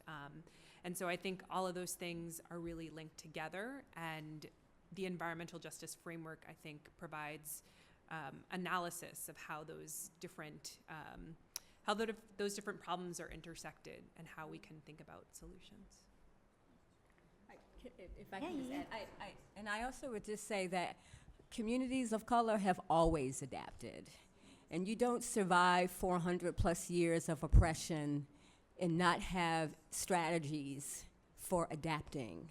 And so I feel like one of our opportunities is to learn from what people have always done, and that we don't always take ideas from, as Ami's pointing out in her work, that you don't always lead with the ideas that comes from outside of the community, that you're actually engaging the community on what they know already. And that becomes part of the strategy that we all value. So we've always adapted. Everyone has always adapted.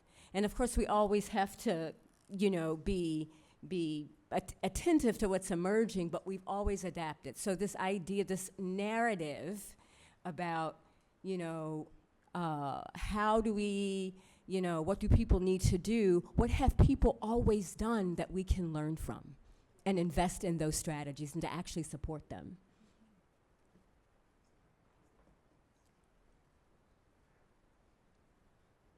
Thanks. Thank you very much. This was a great, I'm loving hearing about all of your work.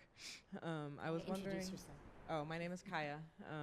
I'm an anthropologist as well. I was wondering if you could say a little bit more, sort of all of you, about, I feel like I heard you all are doing sort of really intersectional work, and I feel like I heard a lot about sort of the intersections of environmental justice, housing justice, transit justice. And I'm wondering if you could just say more about where criminal justice fits into that, sort of how you see your work intersecting with mass incarceration, with sort of the effects of that on the communities that you work in, and where you sort of see the opportunities for working on that.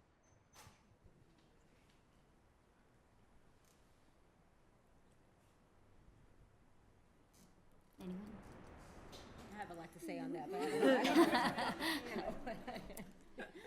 but So in Roxbury, you probably know that there are 2 police stations. It is one of environmental concerns too. If you look around, you see a lot of elderly people, not too many young people. Also, on top of that, some of the problems we identified in mass incarceration was within mass incarceration itself, there is a form of environmental justice problem there. In some of the Massachusetts facilities that that are hosting a lot of incarcerated people of color, we identified that there is a contaminated water within the facility, and we are working with some health expertise to identify and what it means. So if you see environmental justice, the scope goes on, and for ACE or any environmental justice community that we have been working, the shape and the form of the struggle has been changing. We may have a few successes, but definitely in the past 20 years, they have changed. They have become more complicated structurally. So seeing the environmental justice and the criminal justice, they are all connected. So for our organizing work would be to see the structural problems, just than saying, oh, this is people of color, so they are impacted by this. But it's much deeper than that. So the movement of Black Lives Matter is just not an open air, some type of, so it has been around for many, many years, as you can imagine, but within a struggle, there's another struggle. That's what I'm trying to say. And there's a lot of work to be done, definitely. But finding those solutions is what we should focus on, because it seems sometimes it's endless. But yeah, if anyone wants to add on that. Well, just I mean, and sometimes we know the solutions, right? But it's about implementing basic solutions, right? So take the example of lead, right? We know the health effects of lead. We know how to fix that problem, whether it's lead in water or lead in lead paint. And yet, you know, in some ways, lead, like the problem of like getting blood lead levels down, is considered a public health victory, but really it's been concentrated globally among poor people, and you know, in this country and in EJ communities. And we know that lead exposures in children, you know, they're irreversible, and they also, you know, they affect brain development, but they may also be, you know, increasing violent behavior and things linked to, you know, so then almost predisposing people to, you know, get into the criminal justice system. So in that way, some of these environmental concerns are perpetuating these cycles. And in the case of lead, we don't have to go out and hunt for a solution. We actually know them pretty well, you know. So it's about just having the political will to implement what we know. Me gustaría agregar algo. I would like to add something. Bueno, para nosotras, para mí, está totalmente relacionada a la justicia criminal.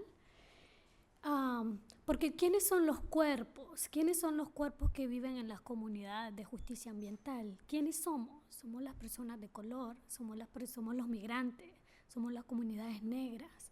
Y son esos cuerpos que están siendo criminalizados. Uno,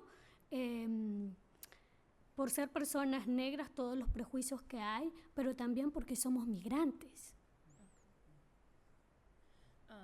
You know, I think that criminal justice and environmental justice are linked, because when you look at all of the bodies that live in our communities, who are these bodies? Who are these people? And it's people of color, immigrants, Black communities. And these are the very communities that are being criminalized specifically because they're Black, and there's this prejudice behind being Black or a person of color or a person that's an immigrant. En la comunidad donde yo vivo, en la ciudad, el 65% es comunidad latina. Y hay muchos jóvenes que están siendo encarcelados. In my community where I live, 65% are Latinos, and I see that a lot of young people are being incarcerated. Y estos jóvenes también son negros, porque los latinos, la etnia latina es muy diversa. And these young people are also Black, because even though we're Latinos are very diverse, and so there are also, you know, Black Latinos. Y lo más reciente con este presidente actual son las leyes y las políticas antimigrantes que está aplicando y que nuestra comunidad está sufriendo. No solo está encarcelando a la gente, pero también las está deportando. You know, with the current administration that we have, they're implementing anti-immigrant laws that our communities are suffering through. And it's not only our communities that are being incarcerated, but they're also being deported. está separando a las comunidades y para mucha de la comunidad ser deportada implica morir, porque justamente ha migrado aquí porque ha escapado de la violencia. You know, these policies are separating our communities. And for a lot of our communities, to be deported means to die.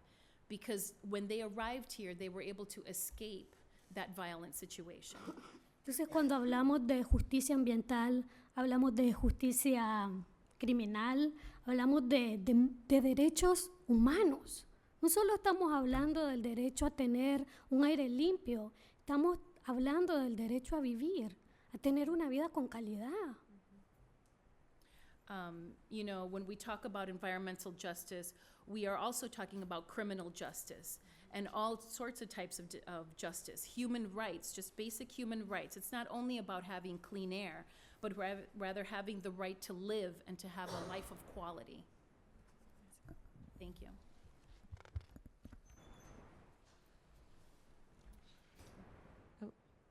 From the same couch up front. Hi, I'm Shalonda Baker, and I'm a professor of law and public policy at Northeastern. So it's good to see you, Timbit, here.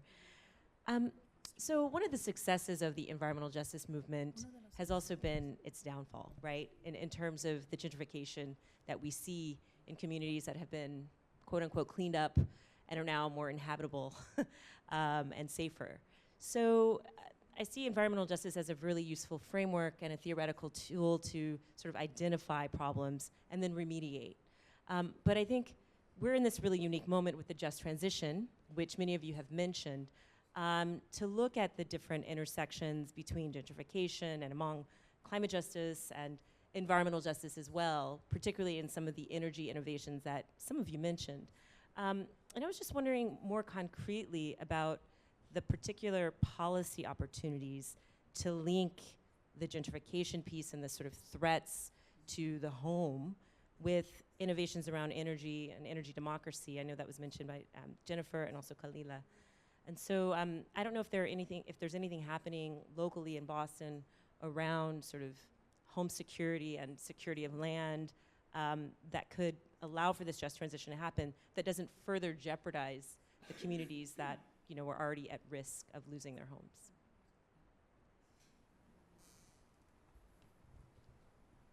I mean, I would say that I wouldn't say that people are necessarily already making those links, but hopefully we'll be there soon. But a couple of folks have mentioned the idea of a community land trust. And so Dudley Street Neighborhood Initiative convenes the Greater Boston Land Trust Network, which includes Green Roots and ACE and several other community organizations across the Boston area who've sort of combined forces to try to push more broadly the land trust movement. So some of those folks are just starting land trusts, so they're in the process of trying to actually acquire the land, which is particularly challenging in the case of Chinatown, for example. One, that there's not a lot of vacant land, but then, okay, you can afford to buy, a triple decker for, I don't know, $700,000 or something, let's say, but then, you can't, you don't have enough resources to keep it affordable for the tenants that are in there. Mm-hmm. And so one of the things that they are trying to push for is dollars from the Community Preservation Act. Mm-hmm. So this was a policy that Boston passed last year that allows access for resources for affordable housing, green space, and historic preservation. So I think that's one opportunity. Also talking with the city about prioritizing land for disbursement to land trusts. So there are still some smaller parcels of land in the city of Boston, particularly in Roxbury, Dorchester, Mattapan. So how do we prioritize that public resources going for the public good? And there have been examples of that recently with Dudley Street Neighborhood Initiative. So we acquired a commercial property in Upham's Corner, one of the largest commercial properties that the Land Trust had ever acquired. And so it will, its design and planning is being discussed as a part of the larger Upham's Corner planning process. What I haven't seen people do just yet is to sort of think about what are the opportunities for energy efficiency or you know, a connection on the land that we do have. I think in part because people are just like, the land is so expensive, how do we even just kind of get it? But there's also kind of simultaneously a push for around in sort of codification of climate resilient, basically climate resilient policies around the building codes within the city of Boston. So a lot of the things that folks are doing, developers are doing, are they're not required to do those things. And so perhaps there's an opportunity to think about not only should this land be used for the public good, which, you know, we've defined broadly as doing affordable housing, but what are the opportunities to build in a more sustainable and resilient kind of way by looking at the building code. So yeah, those are a couple of things that folks are talking about. You know, I've also heard about policies for when subsidized housing is redeveloped to push for upgrading of like air conditioning within those units, because we know that especially for communities that are away from the coast, where there's just a lot of concrete, heat is one of the ways that people are going to be suffering and probably dying, you know, if they don't have access to cooling centers. So can I just, so does that mean that because you guys, several of you talked about the land trusts and also about the microgrid. So is there no link between the land trust and the microgrid? Is that what you're saying? I'm saying it's really just getting started. So the microgrid project, I think the award for that came like earlier this year. Okay. And so the land trust that DS&I has, for example, you know, has been around for a couple of decades. So some new things are being introduced into the conversation because there are environmental justice organizations at the table like ACE and Green Roots, but, you know, I would say within the past like 6 to 8 months, people are beginning to explore this.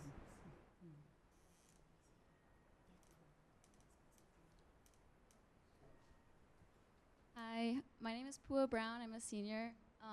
Thank you all for coming and for your contributions and all your work. It's really amazing.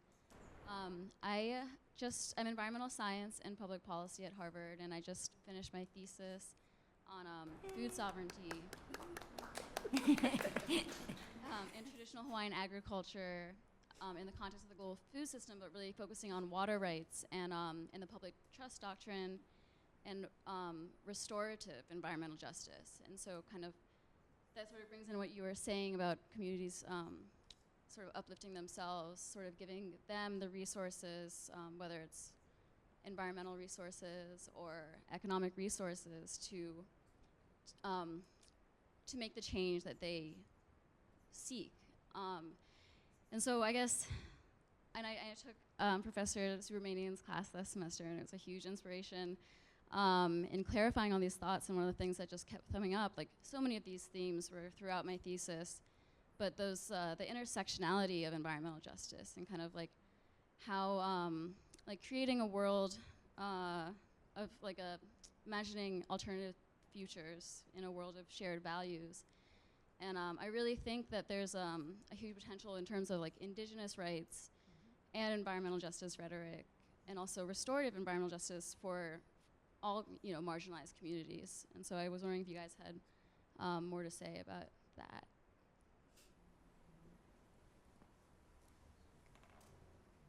Well, one thing, thank you very much, and for just even like lifting up this future of where we have shared values.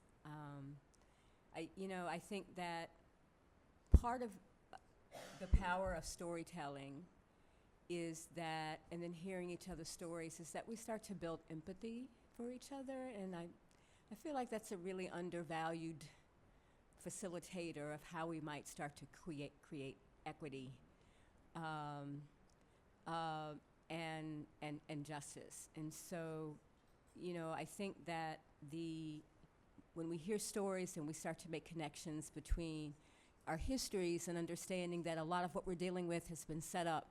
There's a historical precedent set in motion by certain laws and policies that sort of got us where we are today. And so, I think that, it's that larger ecosystem of what you're saying is, how do we lift up what is, indigenous rights, what is, the community knowledge that we hold. I think that one point that I'm taking away just from your own reflection, I think it's going to take an intersection of all of those different strategies.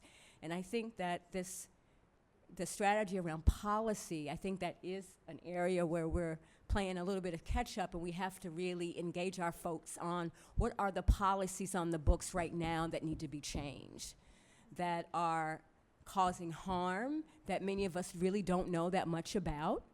And we have to politicize folks about policies and how we can change policies. And so I feel like that's an area, whether it's around land usage or energy. And if I could just lift up a couple of things that some of our grantees are doing. We had a grantee network in Rhode Island of immigrant workers that just passed legislation at the state level in Rhode Island that recognizes worker-owned cooperatives that had not been recognized in the state of Rhode Island, worker-owned cooperatives as businesses, which means that maybe they can get some state funding to start. But that's a game changer, right, for people. Or even thinking about the incarceration, that there was a group of young people that passed the CSA Act in Providence around police brutality and mandating that the police department keep data on who they stop and why. Because they were learning that young people had these, after having interactions with the police, that their names are in these gang databases, and they had no idea why. And so parents didn't know, the youth didn't know. They'd go to apply for jobs and programs, and then these records would come up. And it's like, how the hell did they get in there? And they'd have these interactions with the police, and the police were putting their names in the database. So they just passed a law that changes that, where the police have to be transparent about what they're doing when they interact with youth of color. So this is what I'm saying. This is the kind of multi-strategy, policy level engagement that we have to be on top of. So I think that that's one of the opportunities that we have.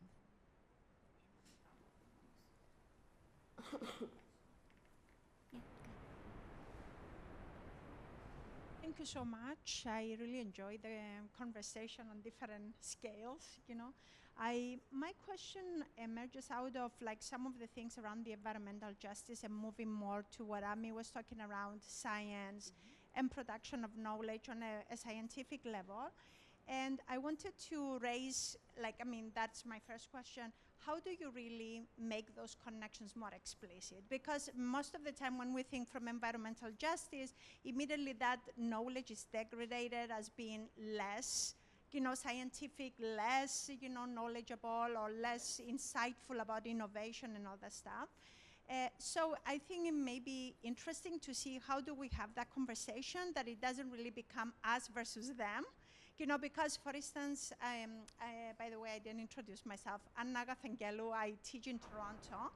I sent some of my students to go into one of the communities, which is like a kind of Chelsea, and they were shocked how the corporations have come in and making demands and claims on the indigenous land in order to build their own power plant there. While the indigenous people have been struggling for more than 40 years in this particular area to really say we don't want power plants because it's contaminating our waters, it's destroying our lives, cancer rate is higher than any other community. So I'm wondering if there is a way of speaking to that kind of, gap, if you will, So that's my first question. My second question, because I'm also an international relations professor, one of the big issues that you guys brought up about energy and migration, we saw Donald Trump just attacked Syria. Yep. And one of the major issues there is foreign policy and militarization. So I just wanted to throw that out because I think one of the major issues is like a lot of the resources, public resources, end up going to militarization, you know, and basically stealing other people's like land and energy resources.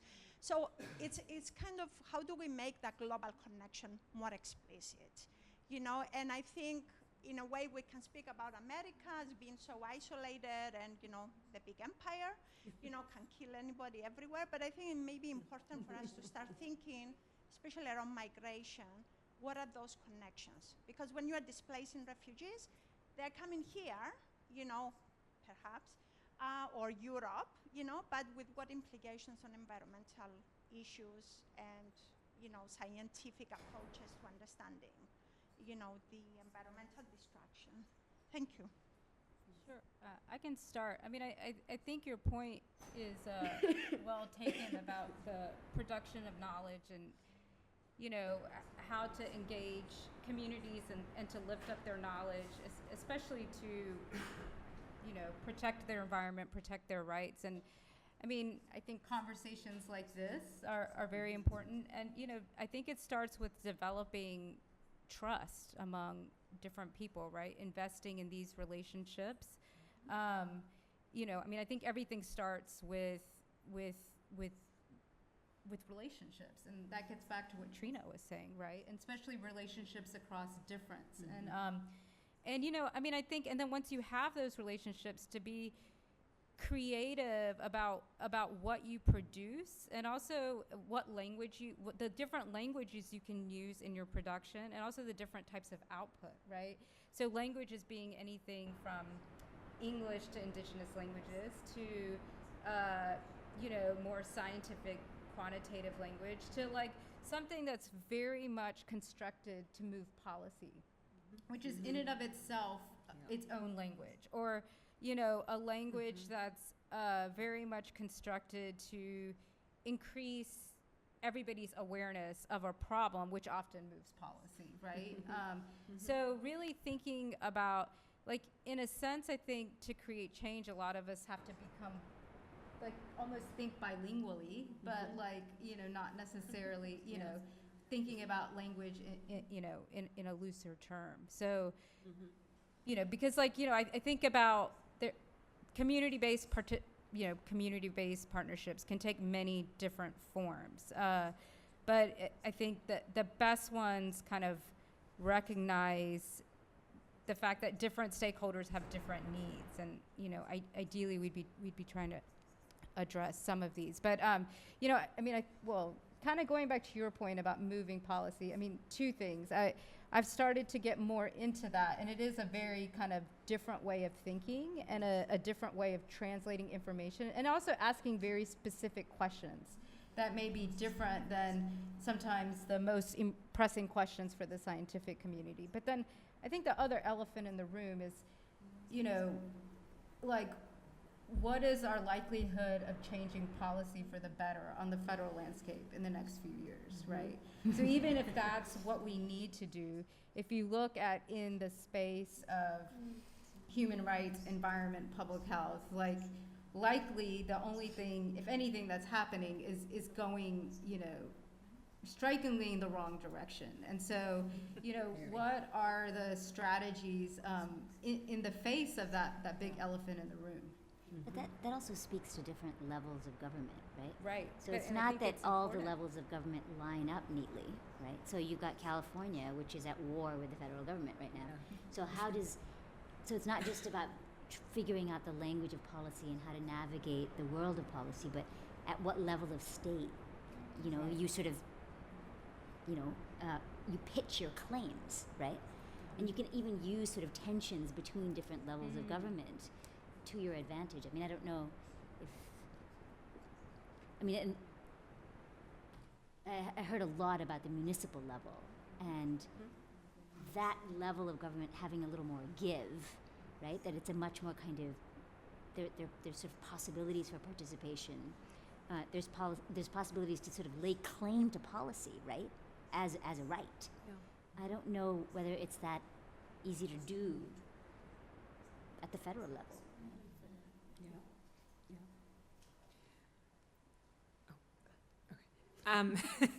We're all like, so many things to say. I think you're right. You know, a lot of us are mostly contesting for power at the municipal level because that is where it's a level that our base understands and can vision around. And at the same time, I also believe that this is part of the reason why I was talking about this like 10-year agenda. So, you know, part of the reason, or I should say, we're not in this position as a country because of this one election. Yeah. Right? So there were, you know, a series of, you know, decisions and, you know, power strategies that folks had been planning decades before this moment that happened to come to fruition, maybe by you know, who knows? Just, you know, a sort of a cloud of circumstances brought us to that.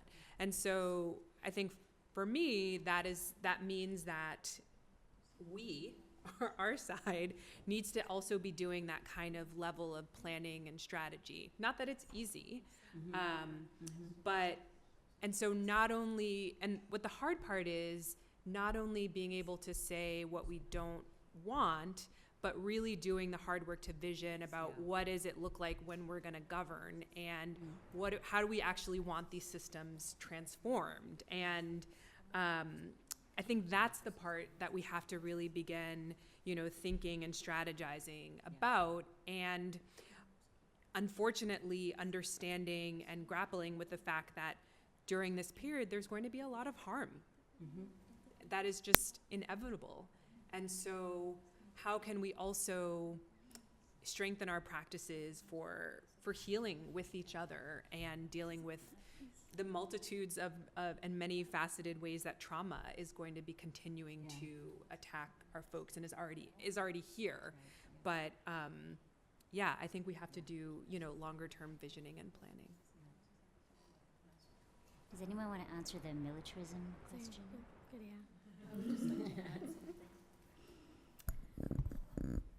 Hay algo que me hizo eco en lo que mencionaste. Fue la última parte de la interconexión que hay entre lo que pasa aquí, pero también lo que pasa en otros países. Something that was very interesting about what you had mentioned was that intersection between what is happening here and also what is happening in other countries. Creo que cuando hablamos de justicia ambiental tenemos que hablar intrínsecamente de capitalismo, de este sistema económico que nos está fregando la vida. I think that when we talk about environmental justice, we also have to talk about capitalism and the economic system that we have that is quite frankly destroying our lives. En Latinoamérica, voy a hablar de ese contexto que es lo más cercano a mi experiencia.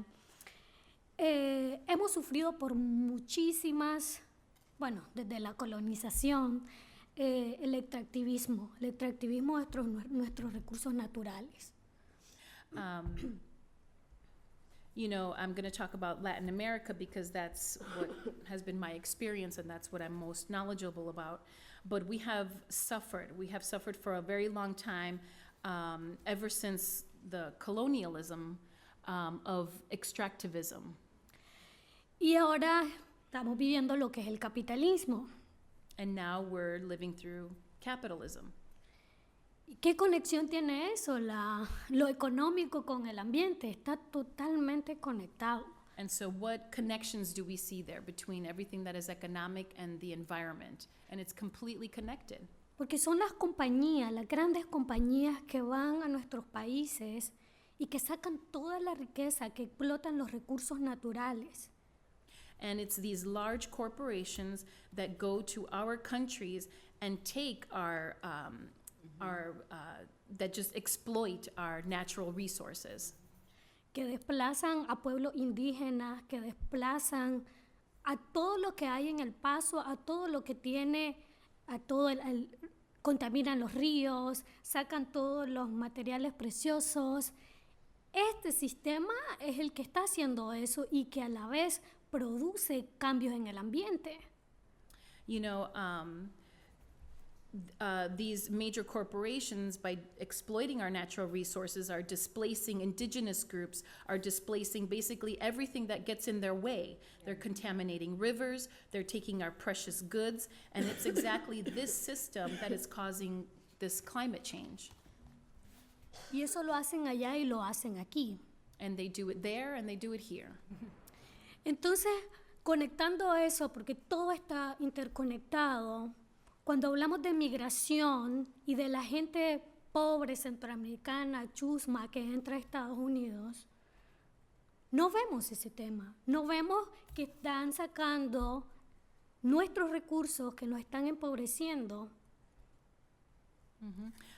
So when you talk about these systems and how they're connected, we also have to talk about immigration. Immigration here, when we talk about these poor people from Latin America, from Central America, coming here, these ragamuffins and riffraff that's immigrating into the United States. When we look at all of that, we're not actually looking at what the problem is, what the problem there is. No estamos viendo las raíces del problema. So we're not looking at the root of the problem. Mucha gente cree que los migrantes vienen a quitar el trabajo. A lot of people think that immigrants come here to take our jobs, Que somos delincuentes. that we're criminals. Pero voy a darles un dato. En 1998, Centroamérica sufrió un huracán que se llamó el Mitch y devastó la región. Mitch, se llama? Mitch.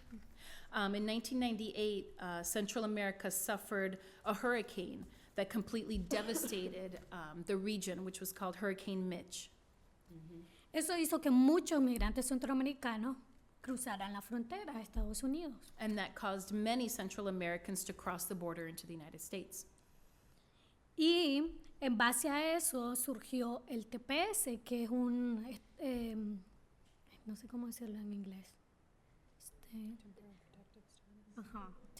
El, TPS, Yeah. Temporary Protected Status. Estatus de protección temporera. Yeah. And so, as a result, we had what is now called TPS, or Temporary Protective Status. Y por muchos años estas personas han estado aquí, no solo centroamericanos, sino también de África también. Y ahora esta gente está siendo amenazada de que le quiten ese estatus de protección y van a quedar ilegalmente. For years, these people have lived here in the United States, both Central American and people from Africa, under this temporary protective status. But now that temporary protective status is being threatened, and now they are being threatened that they're going to now be stripped of the TPS and live here illegally. Entonces, para muchos centroamericanos, el próximo año es el último año. So for many Central Americans, next year will be their last. Entonces, todo está interconectado. ¿Qué tiene que ver la migración con la justicia ambiental? ¿Qué tiene que ver la migración con el capitalismo? ¿Qué tiene que ver la migración, la justicia ambiental con el cambio climático? Tiene que ver todo está interconectado. So, when you look at it, immigration is completely linked with environmental justice. How is it connected to capitalism? How is it connected to climate change? Everything is absolutely interconnected. Gracias. All right, well, this was wonderful. Thank you all for sticking around. Thank you, all of you. That was remarkable.